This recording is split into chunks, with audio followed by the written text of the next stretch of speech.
మహారాష్ట్రలో ఘోర విమాన ప్రమాదం జరిగింది. మహారాష్ట్ర డిప్యూటీ సీఎం అజిత్ పవార్ ప్రయాణిస్తున్న చార్టర్డ్ ఫ్లైట్ క్రాష్ అయింది.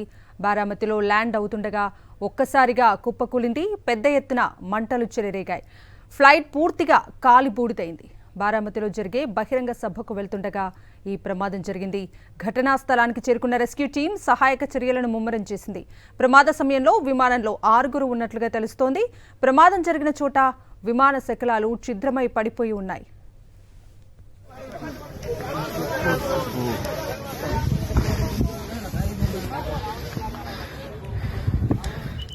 మహారాష్ట్రలో ఘోర విమాన ప్రమాదం జరిగింది. మహారాష్ట్ర డిప్యూటీ సీఎం అజిత్ పవార్ ప్రయాణిస్తున్న చార్టర్డ్ ఫ్లైట్ క్రాష్ అయింది. ఇదే అంశానికి సంబంధించి పూర్తి డీటెయిల్స్ అందించడానికి మా ప్రతినిధి వెంకటేష్ లైవ్ లో జాయిన్ అవుతున్నారు. వెంకటేష్, మహారాష్ట్ర ఉప ముఖ్యమంత్రి అజిత్ పవార్ విమాన ప్రమాదంలో ప్రాణాలు పోయినట్టుగా సమాచారం వస్తోంది.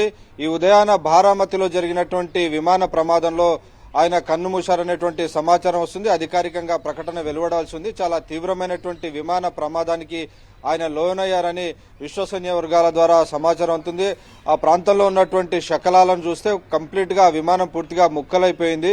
ఈ రోజు ఉదయాన బారామతిలో ఎన్నికల ప్రచారం కోసం ఆయన ఉదయాన్నే బయలుదేరి వెళ్లారు. సో ఆ బయలుదేరి వెళ్లి ప్రైవేట్ జెట్ లో వెళ్తున్నటువంటి సందర్భంలో సాంకేతిక లోపం తలెత్తి ఆ ప్రైవేట్ జెట్ ల్యాండ్ అయ్యేటువంటి సమయంలో ఎమర్జెన్సీ ల్యాండింగ్ అయ్యేటువంటి సమయంలో అదుపు తప్పి రన్వే అవతల పూర్తిగా కుప్పకూలిపోయినటువంటి దృశ్యాలున్నాయి. సో ఆ దృశ్యాలు కనుక చూస్తే ప్రమాద తీవ్రత చాలా ఎక్కువగా కనబడుతుంది. క్లియర్ గా దాదాపు 6 మంది ఆ విమాన ప్రమాదంలో చనిపోయారనేది తెలుస్తోంది. సో అధికారిక ప్రకటన ఇంకా వెలువడాల్సి ఉంది. సో మహారాష్ట్రలో అజిత్ పవార్ చాలా సీనియర్ రాజకీయ నాయకుడు. ఆయన వయసు 66 సంవత్సరాలు. ఆయనకి 2 పిల్లలు, భార్య ఉన్నారు. సో సుదీర్ఘంగా అనేక సంవత్సరాల నుంచి మహారాష్ట్ర రాజకీయాల్లో ఆయన చాలా కీలకమైనటువంటి పాత్ర పోషిస్తున్నారు. ఎన్డీఏ ప్రభుత్వంలో కూడా ఆయన మామ శరద్ పవార్ ను కాదని ఆయన తిరుగుబాటు చేసి పూర్తిగా ఎన్సీపీని తన చేతి చిక్కించుకొని బీజేపీతో కలిసి ఆయన ప్రభుత్వాన్ని ఏర్పాటు చేసినటువంటి పరిస్థితి మనం చూసాం. సో కంప్లీట్ గా విదర్భ రీజియన్ లో కంప్లీట్ గా ఎన్సీపీకి అజిత్ పవార్ కు విశేషమైనటువంటి పట్టు ఉంది. ఇటీవల జరిగినటువంటి ఎన్నికల్లో మనం చూసాం. బీబీఎంసీ ఎన్నికలు కానీ లోకల్ బాడీస్ ఎన్నికల్లో ఎన్డీఏ కూటమి అత్యధిక విజయాలు సాధిస్తూ ముందుకు వెళ్తున్నటువంటి సందర్భంలో ఈరోజు ఎన్నికల ప్రచారం కోసం బయలుదేరుతున్నటువంటి సమయంలో బారామతిలో ఆయన విమానం ప్రమాదానికి లోనై ఆ విమాన ప్రమాదంలో ఆయన దుర్మరణం చెందినట్టుగా తెలుస్తుంది. అత్యంత విషాదకరమైనటువంటి వార్త. ఉదయాన్నే ఆయన ఎన్నికల ప్రచారానికి వెళ్తూ ఈ ప్రమాదానికి లోను కావడం మాత్రం ఖచ్చితంగా మహారాష్ట్ర ప్రజలందరూ కూడా తీవ్రమైనటువంటి ఒక లోటుగానే మనం చెప్పాలి. చాలా సుదీర్ఘకాలం రాజకీయాల్లో ఉన్నారు. బారామతి నుంచి అనేక సందర్భాల్లో ఆయన ఎన్నికల్లో గెలిచారు.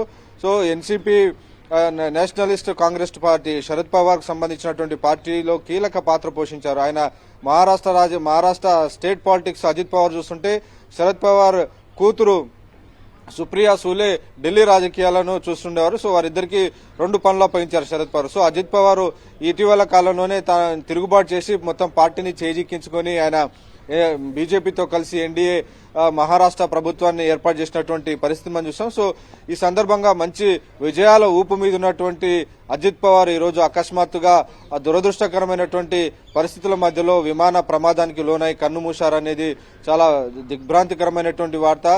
మహారాష్ట్రలో ఉన్నటువంటి అజిత్ పవార్ అనుచరులకు గాని మహారాష్ట్ర రాజకీయాల్లో కూడా ఇది ఒక విషాదకరమైనటువంటి వార్తగా మనం చెప్పొచ్చు. అలాగే ఈ ప్రమాదం ఎలా జరిగింది అనే దానిపైన కూడా చాలా రకరకాల భిన్నమైనటువంటి కథనాలు వస్తున్నాయి. సో ప్రైవేట్ జెట్ విమానంలో ఆయన ప్రయాణిస్తున్నటువంటి సమయంలో ఈ విమాన ప్రమాదంకి లోనయ్యారు. ప్రధానంగా అందులో సాంకేతిక లోపం తలెత్తింది. సో సాంకేతిక లోపం తలెత్తడంతో ఎమర్జెన్సీ ల్యాండింగ్ కోసం పైలట్ ప్రయత్నించారు. సో ఆ ఎమర్జెన్సీ ల్యాండింగ్ చేస్తున్నటువంటి క్రమంలోనే ఆ విమానం కుప్పకూలి పూర్తిగా ముక్కలైపోయినటువంటి దృశ్యాలు మనం ఆ విజువల్స్ లో చూస్తున్నాం.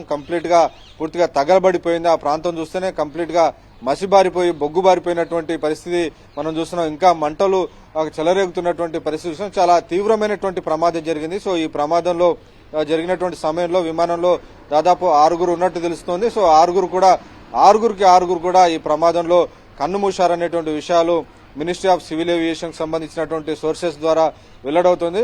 సో ఖచ్చితంగా ఇది మహారాష్ట్ర రాజకీయాల్లో ఒక దిగ్భ్రాంతికరమైనటువంటి పరిణామంగా మనం చెప్పాలి. సో ఈ నేపథ్యంలో దీనికి సంబంధించి ఇంకా అధికారిక ప్రకటన వెలువడాల్సి ఉంది. మహారాష్ట్రలో ఉన్నటువంటి బారామతి సమీపంలో ఉన్నటువంటి ఒక ఆసుపత్రిలోకి ఆయనను తరలించి ఆయనకు ప్రాణాలు కాపాడేటువంటి ప్రయత్నం చేశారు. కానీ ఆ ప్రయత్నాలు ఏవి కూడా సఫలం కాలేదని తెలుస్తుంది. సో మహారాష్ట్ర ముఖ్యమంత్రి దేవేంద్ర ఫడ్నవీస్ కానీ మిగిలినటువంటి వారందరూ కూడా అక్కడికి వెళ్లేటువంటి అవకాశం కనబడుతుంది. అక్కడికి వెళ్లి అక్కడ ఉన్నటువంటి పరిస్థితిని సమీక్షించేటువంటి అవకాశాలు మనకు కనబడుతున్నాయి. సో డెఫినెట్ గా ఈరోజు ఉదయాన్నే ఈ అత్యంత విషాదకరమైనటువంటి ఘటన జరగడం మాత్రం మహారాష్ట్రలో తీవ్రమైనటువంటి ఒక బాధను విషాదాన్ని నింపుతోంది. వెంకటేష్, అజిత్ పవార్ దుర్మరణం పార్టీ కూడా తీరని లోటనే చెప్పాలి. అధికారికంగా ఇది ప్రకటించారా? ఆయన కుటుంబ సభ్యులు కూడా ప్రమాద స్థలానికి చేరుకోనున్నట్లుగా తెలుస్తోంది. ఈ ప్రమాదానికి సంబంధించిన అధికారులు ఏం చెప్తున్నారు?